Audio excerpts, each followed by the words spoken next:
जय माता दी। अब नवरात्रि के व्रत समाप्ति की ओर हैं। ऐसे में ये जानना जरूरी है कि नवरात्रि के दिन हमने जो कलश की स्थापना की है, उस कलश का विसर्जन हम कब और कैसे करें। विसर्जन के लिए कौन कौन सी सामग्रियों का आपको विसर्जन करना चाहिए और कौन कौन सी सामग्री आप अपने घर में ही रख सकते हैं।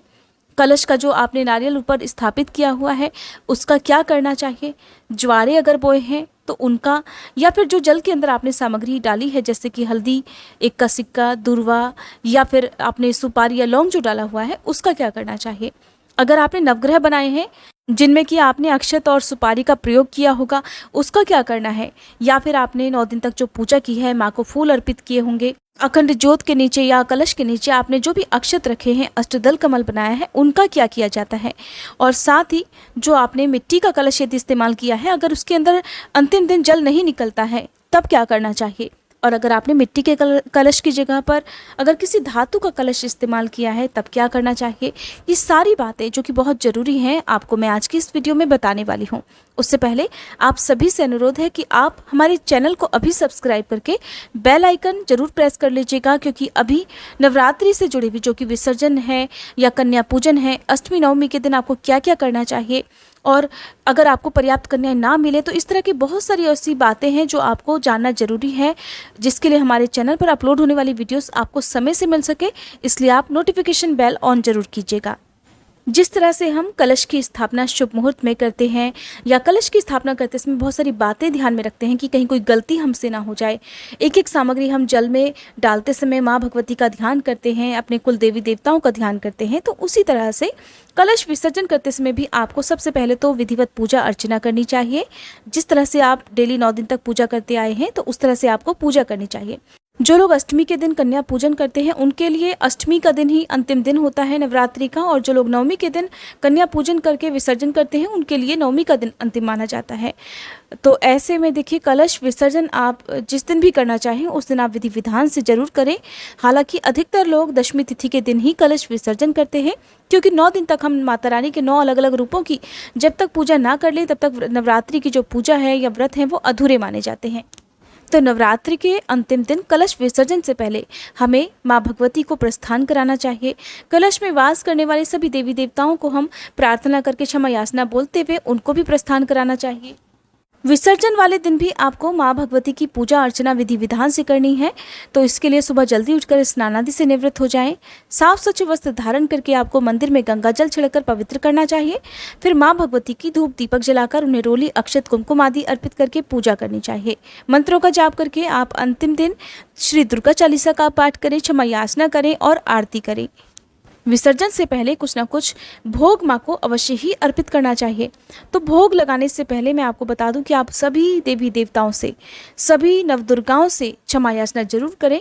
हर स्वरूप का नाम लेकर आप उनसे प्रार्थना करें कि आपके द्वारा की गई नवरात्रि की पूजा को माता रानी स्वीकार करें, और अगर पूजा पाठ में या व्रत के दिनों में आपसे कोई भी गलती हुई हो तो उसके लिए आपको माता रानी क्षमा कर सके। आपको जो भी हवन आदि करना है या कन्या पूजन यदि आपको करना है तो वो आप कर लें। ध्यान रखना चाहिए कि हमेशा हवन आदि करने के बाद, कन्या पूजन करने के बाद ही आपको माता की चौकी या फिर कलश का विसर्जन करना चाहिए। कभी भी गलती से भी कन्या पूजन से पहले कलश नहीं हटाया जाता है। और कलश आपको विसर्जन करने से पहले एक विधि का पालन करना होता है।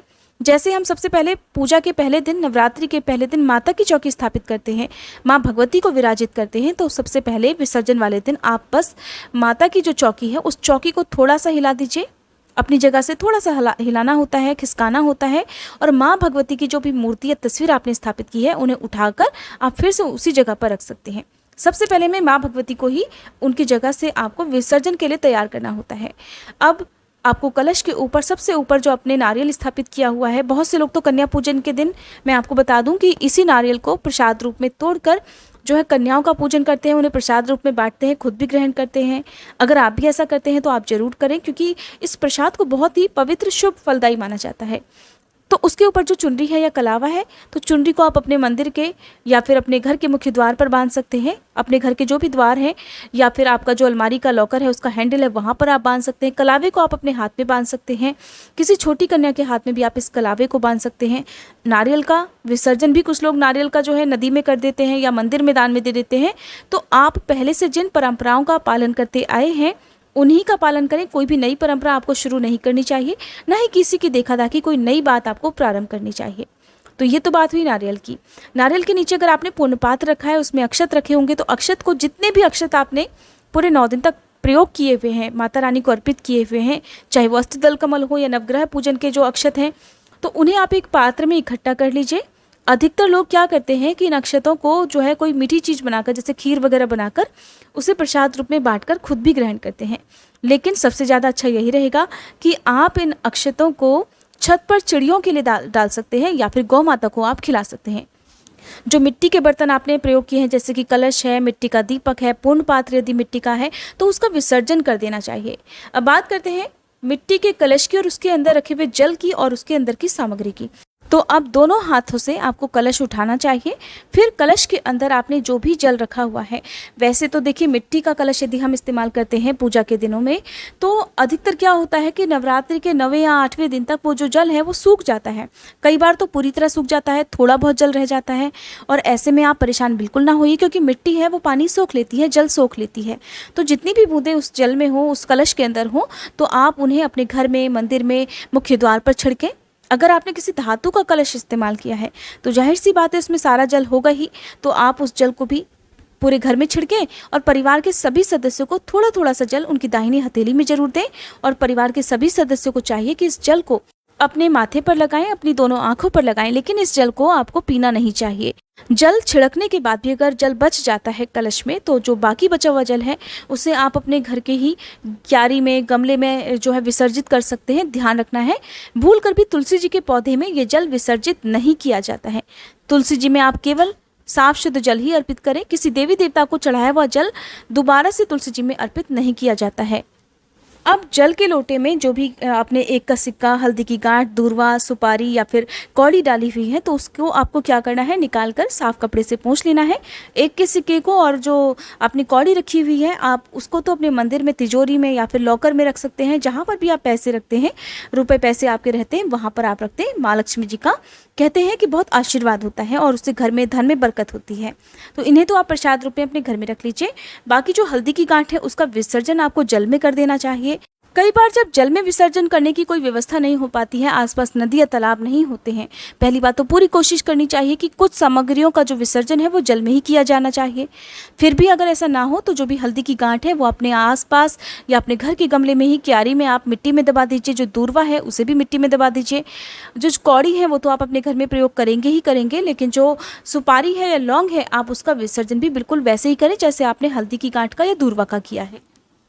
अब अगर आपने मिट्टी का कलश इस्तेमाल किया है कलश स्थापना के लिए, तो आप मिट्टी के कलश में जल भरकर छत पर चिड़ियों के लिए रख सकते हैं। पानी पीने के काम आ जाएगा, जिससे बहुत पुण्य भी आपको मिलेगा। और अगर आप ऐसा नहीं करना चाहते हैं, तो आसपास कोई पवित्र वृक्ष हो, उसकी जड़ में आप मिट्टी के कलश को रख सकते हैं। नहीं तो नदी या तालाब में मिट्टी के कलश का विसर्जन आप कर सकते हैं। इससे कोई भी प्रदूषण नहीं होता है। आपको ध्यान ये भी रखना है कि हमारी धार्मिक जो परंपराएं हैं, मान्यताएं हैं, उसके अनुसार तो आपको पालन करना ही चाहिए। साथ ही आपको नदियों को दूषित होने से भी बचाना है। ऐसा कोई काम ना करें जिससे नदियां या तालाब का जल जो है वो गंदा हो, वो प्रदूषित हो, क्योंकि इससे भी बड़ा भारी दोष लगता है। अक्सर लोग विसर्जन की सामग्री के साथ पॉलीथीन या प्लास्टिक की कुछ भी चीज़ें जो आपने 9 दिन तक प्रयोग की है, उनका भी विसर्जन जल में कर देते हैं। तो आपको ऐसा नहीं करना है। धार्मिक परंपराएं, हमारी पूजा पाठ के नियम एक तरफ है, वो भी बहुत ज़रूरी है। उनका पालन तो हमें सिर्फ आंखों पर रखना ही चाहिए, उनका पालन विधिवत करना ही चाहिए। लेकिन नदियाँ भी हमारी माता हैं, तो हमें उनको बचाना भी है और आने वाली पीढ़ियों को भी हमें इस बात के लिए जागरूक करना चाहिए। अगर आपने मिट्टी के कलश की जगह पर किसी धातु का कलश इस्तेमाल किया है, तो उस कलश का प्रयोग आप फिर से वापस से नवरात्रि की पूजा में कर सकते हैं। कलश हटाने के बाद अब आपको, अगर आपने ज्वारे बोए हैं तो उनका विसर्जन करना है। ज्वारे नहीं बोए हैं तो हो सकता है कि कलश के नीचे आपने केवल अष्टदल कमल बनाए हों, तो आप उन अष्टदल कमल को उसी पात्र में रख लें जिसमें आपने चिड़ियों के लिए रखे हुए अक्षत रखे हैं। अगर आपने ज्वारे बोए हैं तो देखिए, इन ज्वारों का आपको 1-1, 2-2 पत्ती जो है प्रसाद रूप में परिवार के सभी सदस्यों को बांटने के लिए देना चाहिए, क्योंकि ये बहुत ही शुभ फल देने वाले होते हैं। सबसे पहली बात तो इनमें बहुत सारा आयरन होता है। बहुत से लोग तो जब डॉक्टर्स की सलाह पर इसको पूरा ही सेवन करते हैं, इसका अर्क निकालकर जूस बनाकर इसको पीने से कहते हैं कि खून की कमी दूर हो जाती है। लेकिन फिर भी जो लोग विचार करते हो इसका सेवन ना करना चाहें, वो कम से कम 1 या 2 पत्ती का सेवन अवश्य करें। उसके साथ आप जल भी ग्रहण कर सकते हैं। बाकी बची हुई जो भी ज्वारे हैं उन्हें आप गौ माता को खिला दीजिए। जो मिट्टी है उसे आप अपने ही घर के गमलों में, क्यारियों में डाल सकते हैं। ज्वारे बोने के लिए अगर आपने मिट्टी का ही पात्र इस्तेमाल किया है तो उस पात्र में भी आप चिड़ियों के लिए, पंछियों के लिए जो है दाना पानी रख सकते हैं, या फिर आसपास की किसी गौशाला में रख सकते हैं। वहाँ पर आप उनके लिए चारा वगैरह या बाजरा वगैरह रख सकते हैं। और अगर आपने कोई स्टील की या कोई अन्य धातु की परात का या बर्तन का इस्तेमाल किया है तो आप उसे उठाकर धोकर फिर से अगली नवरात्रि के लिए या अगली जो भी पूजा पाठ आप करते हैं उनके लिए आप वापस से प्रयोग में कर सकते हैं।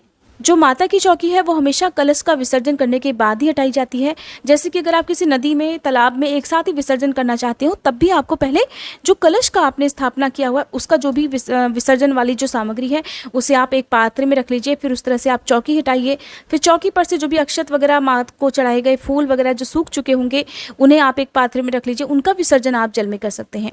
माता की चौकी कैसे हटाई जाती है, किन किन बातों का ध्यान आपको रखा जाता है, इसकी कंप्लीट वीडियो हमारे चैनल पर पहले से अपलोडेड है। आप उस वीडियो को जरूर देखिएगा। और मेरा आपसे अनुरोध है कि हमारे चैनल पर विसर्जन से संबंधित जितनी भी वीडियो हैं उनको आप देखना मत भूलिएगा, क्योंकि इनमें आपके काम की बहुत सारी बातें बताई गई हैं। और अगली सबसे ज़रूरी बात, विसर्जन वाले दिन एक काम आपको सभी को जरूर करना चाहिए। अगर आप किसी पवित्र वृक्ष के नीचे जाकर इन विसर्जन सामग्रियों को रखकर आते हैं, या तालाब के किनारे या नदी के किनारे आप विसर्जन करते हैं, नदियों में करते हैं, तो साथ में एक धूप पत्ती लेकर जाएं। वहाँ पर जलाकर धूप पत्ती आप जरूर रखें। कोई वृक्ष के नीचे है वहाँ पर रखना है सामान तो वहाँ पर जलाएं, नहीं तो नदी या तालाब के किनारे आप धूप पत्ती दिखाएं। और सभी से क्षमा याचना करें कि अगर विसर्जन करते समय आपसे कोई भी भूल चूक हुई हो, कुछ भी आपसे कमी हुई हो, तो उसका दोष आपको ना लगे, आपके परिवार को ना लगे, और किए गए विसर्जन को भी माता रानी स्वीकार करें। इस कामना के साथ आप कलश का विसर्जन करिए। आपको माता रानी भरपूर आशीर्वाद देंगी।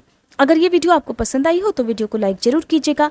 नवरात्रि के दिनों से ही आप देवी भागवत पुराण तो हमारे चैनल पर सुन ही रहे हैं, जो कि आगे तब तक जारी रहेंगी जब तक भागवत पुराण समाप्त नहीं हो जाता। और जो देवी भागवत पुराण के अलावा भागवत कथा हम आपको सुना रहे थे, जो कि नवरात्रि के कारण मैंने बीच में रोक दी थी, अब नवरात्रि के बाद से फिर से प्रारंभ की जाएंगी, जिसको आप हमारे चैनल पर अब लगातार सुन सकते हैं।